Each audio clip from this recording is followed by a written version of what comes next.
site that we are on. All right. So, as you can, Urban Community Agronomics, right? We are a nonprofit organization that stewards over 176 acres here, right? And we have an envelope that we will develop. That's about 30 to 40 acres interior here, and then the rest, right, is within a conservation easement. Right. So the work that we do out there, who had some golf balls? Right. Right. So the Little River outlines the easternmost portion of our property. North of this property is a wonderful residential community called Trayburn. And up in Trayburn, there is a golf course. Sometimes, right, you hit a ball and it doesn't go where you want it to go, right, and it ends up in the Little River.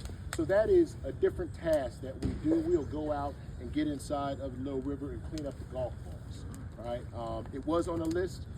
But we are not doing that today, because you would never come back. I wouldn't come back. But all of that to say, right, there's a lot of different work that gets done here. Right? We didn't even really get into our 47 raised bed community gardens, right? We didn't get into our high top today. We didn't get into the youth garden. But I say all of that to say, right, that there are so many various things that we do here, right? That any time that you come out here, we greatly, greatly appreciate it. Now, for the history. Last year in February, we took over ownership of this property. For the last few years, starting in 2017, our founder, Delphine Sellers and Lucille Patterson had the idea to fight food insecurity here in Durham by creating a community garden. So we had a user agreement with Triangle Land Conservancy.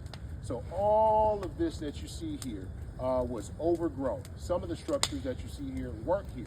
There were some structures that aren't here right now that used to be here. So when we decided to get that user agreement with Triangle Land Conservancy, day one, they came out here with hand saws, right, to an overgrown forest, right? So that is the kind of commitment and dedication, right, of the organization that we have here. We don't take no for an answer, right? Whether it's cold, whether it's wet, right? There's still work that needs to be done, right? Because we believe that the work that we're trying to do is good for the community, right? And that is fighting food insecurity, right? And also being good stewards of the land by engaging in environmental awareness, advocacy, and conservation. We do a monthly food distribution at the site as well. Now, for the site. We have the oldest grave site in Durham County with a man by the name of William Johnston. I'm going to read